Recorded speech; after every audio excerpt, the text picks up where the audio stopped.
Hello and welcome to the Links Lives Natters podcast. I'm Shelley, your host, chief natterer and lover of all things Lincolnshire. And I'm Mandy, your partner in chat, occasional troublemaker, here to keep Shelley on her toes and native Lincolnshire yellow belly, of course. Oh, because I'm not. You're no. Well, Mandy, you're in for a real treat today because we've got plenty to natter about. Local stories, a bit of banter, and who knows, maybe even a scandal or two. Ooh. Or at least a mildly interesting fact. That's right. So whether you're listening on your morning commute, out walking your dog, or just having a well-earned break with a brew, stick around. We've got a cracking episode coming up. So let's get into it. Today we've got a proper treat for music lovers, party people and cocktail fans among you. Ooh, interesting. Cocktails. Hi. Hi, Daz. Here. Hello. Video for once, Daz. How are you both? You all right? We're good. Daz, thank you so much for joining me. First off, how did it all start? When did you get into DJing in the first place? Tell me about you. When did it start? Why did you want to get in the early 90s when the music rave scene started. I was 16 years old, 17 years old. 16-year-old, Daz. Well, 50. 50. I didn't know that. I did know that. Yeah, 50. I know. But yeah, no. I mean, I've been in the game since I was like a late teenager. I was going like everybody else at that point. Went round, saw the DJs, were going in awe of what was being created as a scene and a movement, and just I was hooked, and that was it. But I wanted to be behind the decks. I didn't want to be just the punter. And it's just now created a career out of it. You know, it's took all the time, which we're going to talk about now, and it's quite a career, isn't it, Daz? It's most of it's behind the scene, but obviously I still DJ a fair bit as much as I can. You know? I know you DJ because I've seen you DJ quite a few times now, and he's very good. I'm very biased because I have seen him DJ many. Yeah. We've just did one this weekend. It was up at World Headquarters in Newcastle. Now he's showing off. Trance anthems with Dave Pearce. We've just done that this Saturday. I've got a Hacienda gig at the end of the month. Hacienda gig, yeah. Wow. So because obviously with the day job, ATA events, one of our big shows is with Hacienda. So we've got a couple of shows with them this year, but I'm DJing one at Redcar on the beach. How does it? I remember when you first said to me you were going to DJ at Redcar and you were jumping up and down and you were so excited, weren't you? Yeah, so that's happening. We've done Cream in the past. Yeah, there's been some good stuff. I've been lucky, very lucky. Oh, brilliant. So all that led to the gathering. Yeah, doing smaller shows ended up leading to 7 years ago now. Me and a local promoter, Kirk, ended up doing a local gig at the Beachcomber, sold it out, 1,500. It was a multi-genre event. So it was a bit of clubland, a bit of trance, a bit of house, bit for everybody.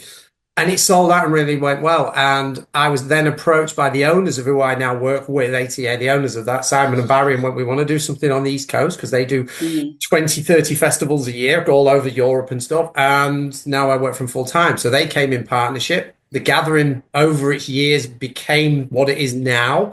Off the back of that, we've got the Ella Henderson stuff, Pop Live, Meridian Rocks, and just he can just reel them off, Mandy. That's amazing. Isn't it? Yeah. He just keeps going. With them guys that's brought it to the level. They're at that level. I mean, they work with Creamfields. They own two of the biggest trance brands in the UK, which is Wrong and Good Grief. They've been in the game. They've worked with Radio 1. I mean, they've just worked with everybody across everywhere. And they've took me under the wing, basically, and we're best friends, and we just, I remember when you said you were going to work for them, you were so excited because yes, I can work in the music industry full time. It's hard work. The last 7 months running the team, because I'm the operations manager for ATA events. So this year I've got 20 shows on. 20 shows this year, 20, yeah, and about 12 of them are big festivals. From Aberdeen down to Western Supermare. Next week we've got a 4-day tour in Malta. Now he's showing off again. He's going to Malta. I'm not actually. Do you know what? The whole team are going, and I'm not. And you're not going? Yeah, they're all too much on. Imagine, because I've got the drinks thing as well, there's just too much going on. So it's like I'll hold the fort. You guys are working that for 4 days at Cafe Del Mar and stuff, and they've got 60 DJs flying in from 30 countries. This is the one in Malta. Going on next week. Yeah. My life. Tell us So, yeah, about I'll be stuck at home in Newcastle while they're all in 25 degrees Just sun. be stuck at home in Newcastle. He is, he's a Grimsby-born lad, hence why we're talking to him and stuff. He does still keep his Lincolnshire connections. This is why, obviously with the shows with Gathering and with Ella this year, obviously that's because we've spoken many times. You're a friend of the podcast. You're a friend of mine. We've gone back right to radio days when I started. That was 5-6 years ago now. 5-6 years ago, first one, yeah. The first I think the first one we met was the Pop Live stuff when we had like Five and Gareth Gates and we had all them down. And E17. E17, yeah. E17 Five were being a bit naughty. They had a couple too many drinks, but they're good lads. So did really E17. I don't know if you remember that. When one of the guys from E17 actually picked me up and carted me off, and we had to get security to ask E17 to put me down because it was right at the end of the night. One of the guys from E17, the taller one, had actually got me sort of trying to lift me and cart me off, and having to say to security, "Could you please put me down?" And it's normally the other way round, them saying, "Well, can you please leave the guest alone?" And it's me saying to them, "Can you tell him to get off me, please?" It was right at the end of the night. So we met at Pop Live, didn't we, Daz? Like you say, and that was the very first one with Gareth, Scott Mills. Scott Mills was DJing, Scott Mills, who's on Radio 2 now, was there. Gareth Gates, E17, and it was, I should remember, we're the headliner. What was her name? Oh, yes, because you were really pleased about her coming. Yeah, they're hard work to look after. Who was it? I can't remember. Yes, the blonde lass, and we can't remember. For a while. The name will drop in a minute, but it was a good show. We did it for 2 years running on that, and then just decided we were going into other stuff, which is kind of where with the Pop Live and what we've done for this year with the Ella Henderson thing. That's kind of where that's been derived from. First of all, we'll take you back to the Gathering. Who's appearing at the Gathering, Daz? Because this is your main. It's easy to say who's not appearing. Who's not appearing?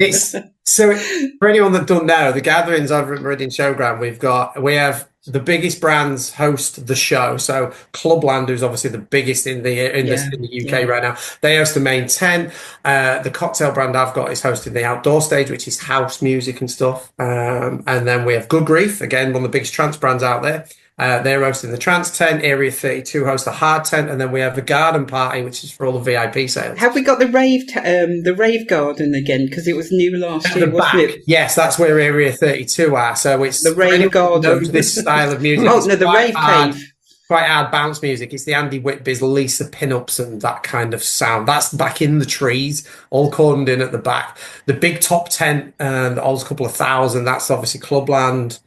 Good Grief is the trance stuff, and then, like I say, the main stage this year, those twice the size with 8-meter screens either side because of the show that's on the Friday with it gets bigger, Dad. Every year. We've had to do that because of the Friday show, so it's like, well, it'll just stay there for the Saturday. So again, the Saturday for Gathering is headline is lovely Laura Ben Santiago. So Laura, the saxophone player from Ibiza, they're absolutely brilliant. She's headlining, Graham Park, Tall Paul, K Class. It's just all that kind of stuff. How do you feel when these artists want to come and play at your event? Do you think, I've watched you from afar and you're now coming to my event? So, I mean, I'm in the position where I've been looking, especially with who I work with, is some of these artists, now like Laura and Ben, are really good friends of ours. We go out on holiday with them, we go out to meals with them. Ibiza. We're in Ibiza, because they live in Ibiza, so when we go out there, we're with them. So they become friends. It's like with K-Class and stuff. I've just known them for so long, like your Rob Tazeras, all these other DJs. You end up booking them for so many years, and then you're in the position you get to know them. You just, that guard, because they must get bombarded with funny punters at them constantly with all these shows they do. But eventually them guards break down because they see you show after show. Yeah, exactly. You're looking after them, you're treating them right, you know what I mean? And they just become friends. Yeah, they just become that. So, very lucky to have that. Yeah, because like you say, it's got bigger and bigger over the years. I speak to you every year near enough because Daz is, like you say, a friend of the podcast now. And every year I speak to him and he's going, well, I've got this year and I've got this year. And there's something me and Daz always talk about every time when we're on the podcast. And I think he knows what I'm going to say. Facilities, Daz. Facilities. So obviously all this is a standing joke, isn't it, Daz? With the VIP, but again, the VIP's sold out for both days. It's gone. We have posh toilets in there, don't we, Shelley? We have posh toilets, Mandy. Oh, lovely. Yeah. I love a posh toilet. Dyson, you love a posh toilet with a Dyson hand dryer and all the rest of it. Yeah, these are all this is in the VIP area. Yeah, the VIP is completely sold out both days. I mean, both shows are close. Ella, we're down to the last 300 tickets for the Friday. Yeah, let's talk about Ella. Ella's a mad one, really. So we do live shows all over. We do one in Nottingham with the Hacienda, but on the day before we do a live at the Halls, and we've had like Razorlight and Pigeon Detectives and all these sort of bands. So we said in Cleethorpes, because we've always done like when we first met, like your older bands that have been from the 2000s, like the 17s and that. It's like, do we try something new and do something current? At the point of having these conversations last year, Sean Henderson, Ella Henderson's dad, and me were on the phone because I used to work for Sean many years ago. Did you really? Is that how you know him? That area. This is where Ella was brought up. So anyway, this conversation's been had because Ella was back in the area last year doing some videos and stuff. And we were just like, we could do a homecoming. She's never done it. And Sean was good. She's never done it. We've actually thought about it. So we just get in talks with their management and all that kind of stuff goes in the background. And she's like, I'd love to come home and do a show. Because she's got a new album out this year. She's on tour this year. Is there any tickets left, Daz? And if there is, when is it? Where is it? So it's at Meridian Showground. It's Friday the 13th. Friday the 13th. Yeah, but it's going to be a good day. Friday 13th of June. It's all ages. That's what we'd said with the show. We think, we know we're going to sell out, but for what we can get in front of that bigger double-sized main stage with the screens is 5,500, and we've got 300 odd tickets left. Unfortunately, there are no under 10 tickets left because obviously it's a family thing. We've limited that. They've sold out straight away. Most of the family tickets have gone. There's literally nothing left. So, but if you just Google Ella Henderson homecoming gig, it just pops up. It's on Gigantic is the ticket outlet for us. Go on there and it shows you exactly what's left, but there's literally 300 tickets left. Yeah, because we'll put that all on our socials. Yeah, it's going to be a hell of a show.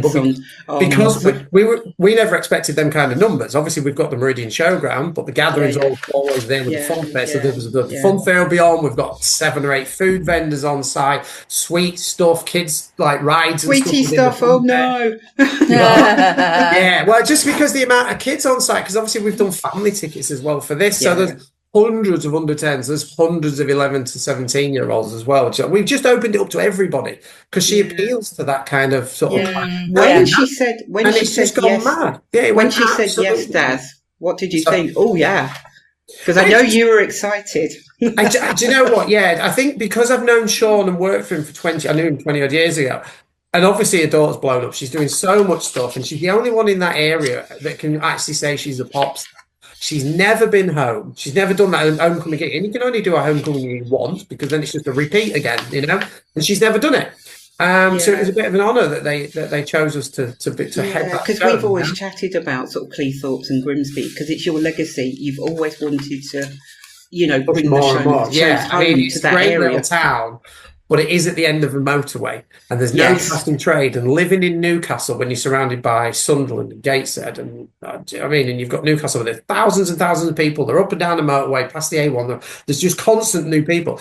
Grimsby Cleethorpes is kind of just on its own, but it's got so much to offer. So we was always like, especially as if it wasn't for the people that come to the gathering in the first place, I wouldn't be in the job I'm in now. So I've got a real passion to keep stuff going over there.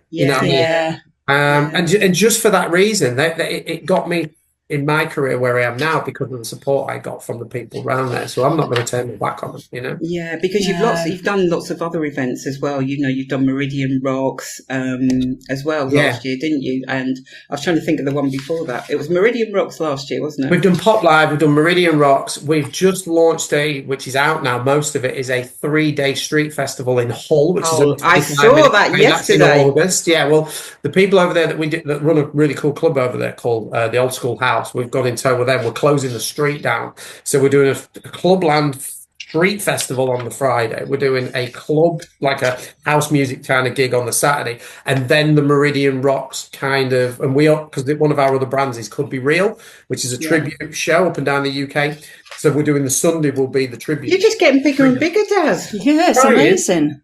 Trying, I'm but we've literally just launched that. The Clubland one's not out yet. It's known that it's happening, but there's no line that we haven't launched all that yet. But you're just getting bigger and bigger every year. I talk to you, and it's just getting bigger and better for you. Getting busier and busier and less holidays. That's the problem.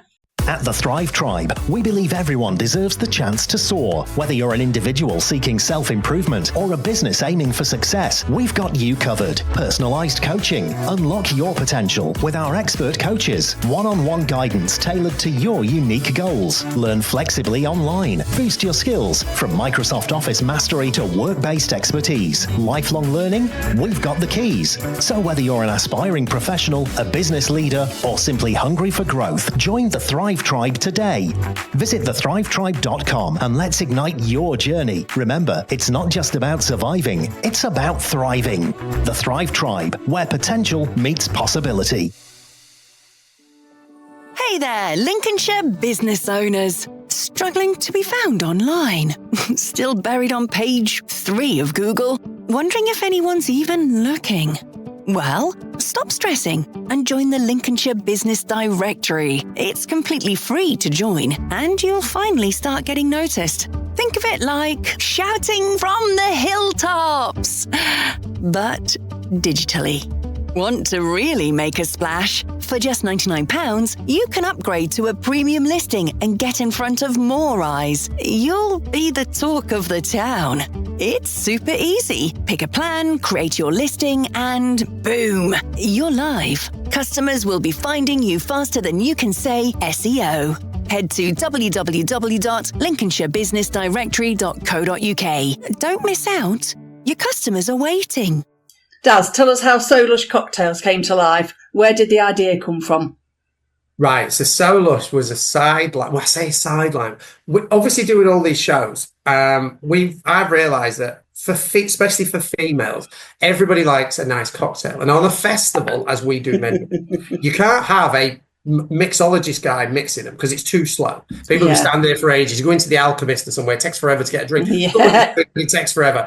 On site, you can't do that. So I ended up on one of our shows, backstage, a couple of drinks, met a guy called Lee Jeffries. Lee Jeffries owns a company called Drink Chef. He owns a factory down south and he back engineers drinks and creates them and distills them in his factory. So anyway, after a day of chatting with him and drinking, and we're at this show, get on with him so well.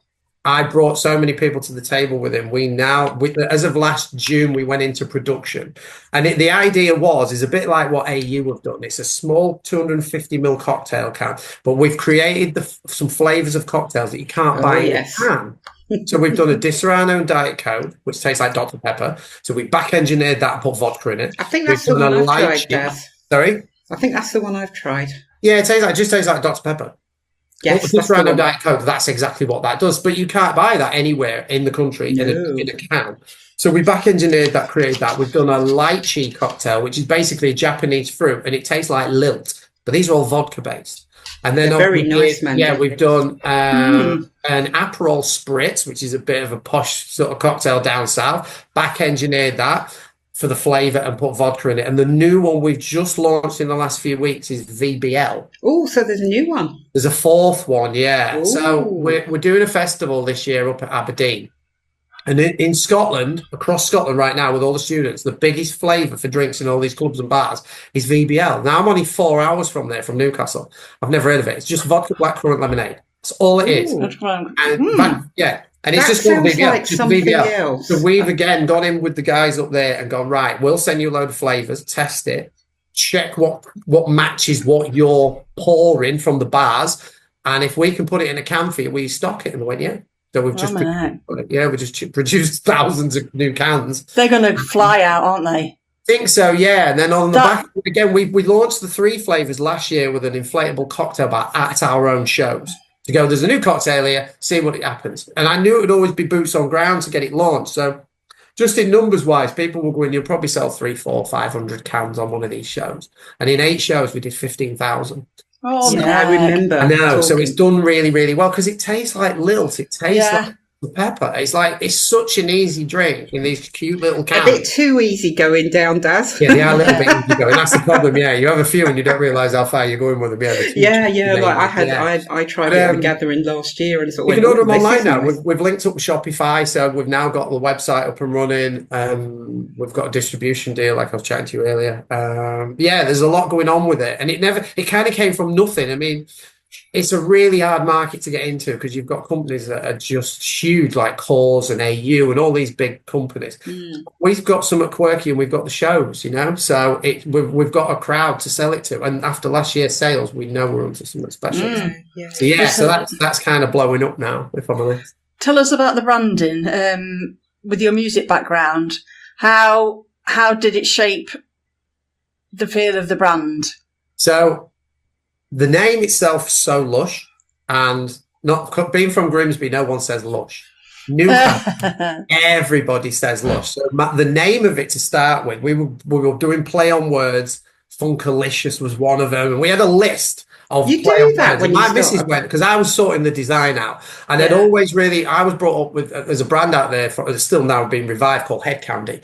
And I was like, I really like their cool, quirky sort of pop arty artwork, but it was always going to be on the festival. So it's like, right, and obviously I DJ, so I was like, right, I want some headphones. And I just got to one of our designers, and Emily, who's at the factory, drink chef, and was like, right, this is the idea. And we just had this sunburst idea and just this cool caricature. And then we were Gail, my missus, was looking at it. She went, that's lush, because she's a Geordie. And I went, really? It's so lush. And she was like, and I was like, ping, there's the moment. Yeah, and it just from nowhere, yeah. It's the same when you create a brand, isn't it? You do the play on names and stuff, and all of a sudden somebody will say something, won't they, Dad? And you go, oh, that's perfect, isn't it? It's that whole I spent weeks going around Sainsbury's and Tesco's and all looking at what cocktail brands are out there. And to be fair, the design-wise, they're all a bit lame. And I'm like, we need something that stands on a shelf. There are other cocktails available out there.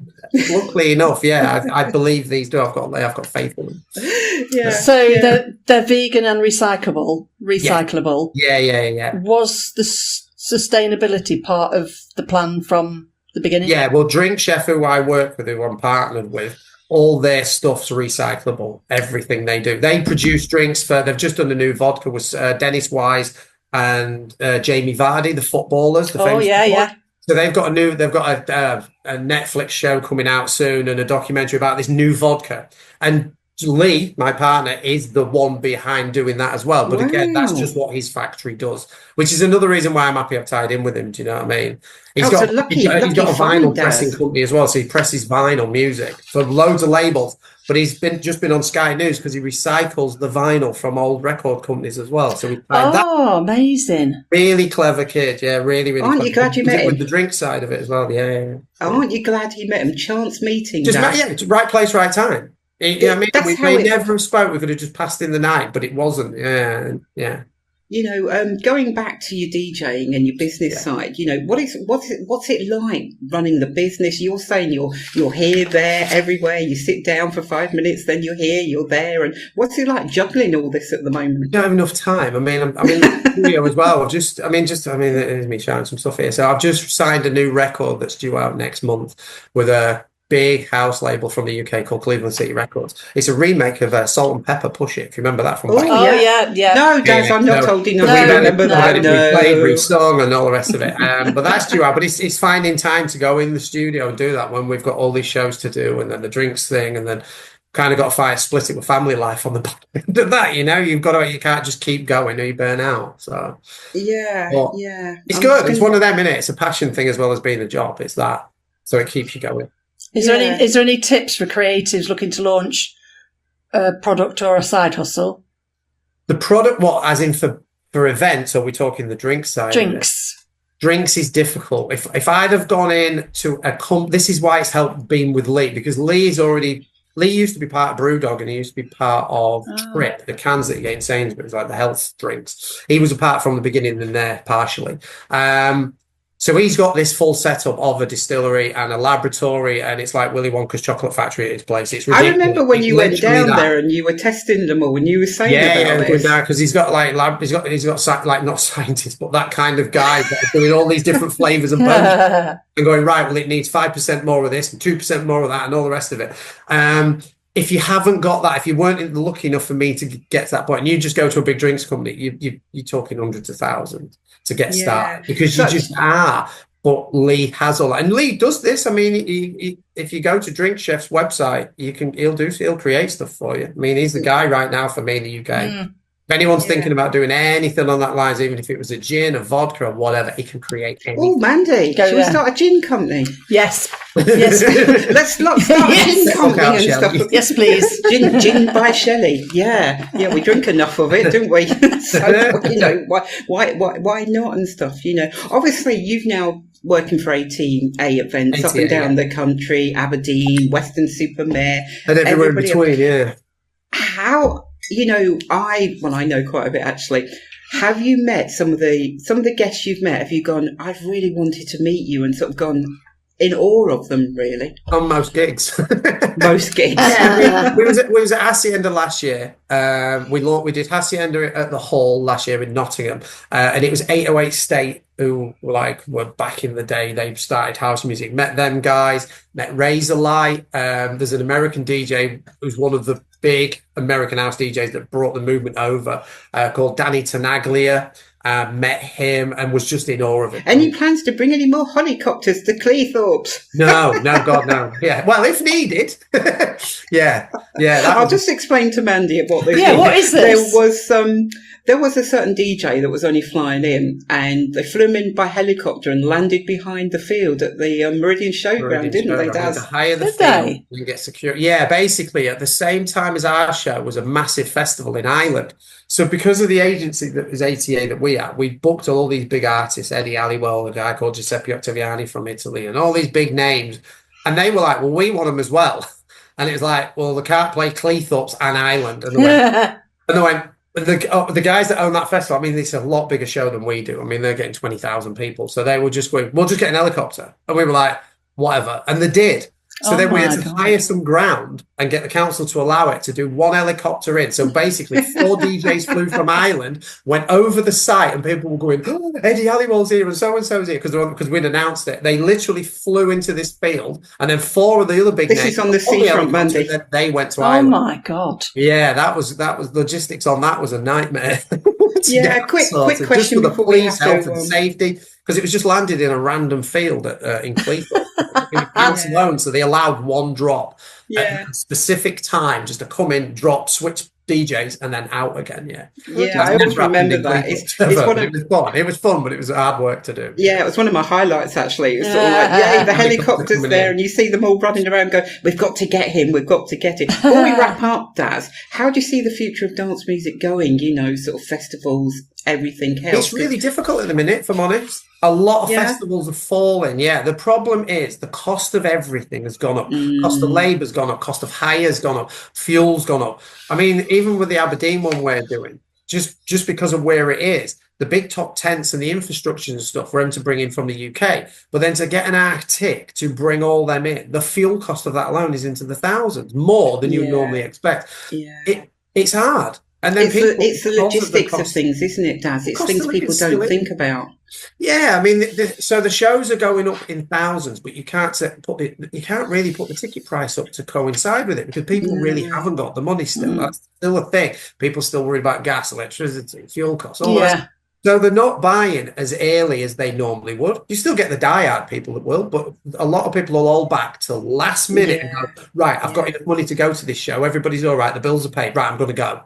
And that's the problem, especially when you're risking the sizes. You know, with the gathering and stuff like that, it's people come. We've said this before, haven't we? People come from Scotland. They come from. They're coming from abroad. They come everywhere. You know, for the gathering as well, don't they? Top of Scotland, and it's all. The bizarre thing for me is they're not flying into London or a big city. They're flying into. They're going to Cleethorpes. So in one way, Daz, that's a good thing because it means you're putting that festival on the map, which is what you wanted to do.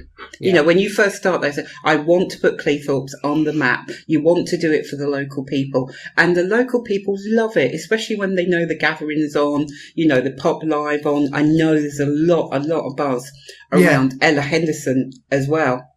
Yeah, that show's just gone crazy. I mean, we're now looking at because we've now tapped into, as again, Pop Live originally started around year 5, E17, that kind of, Scott Mills, all the rest of it.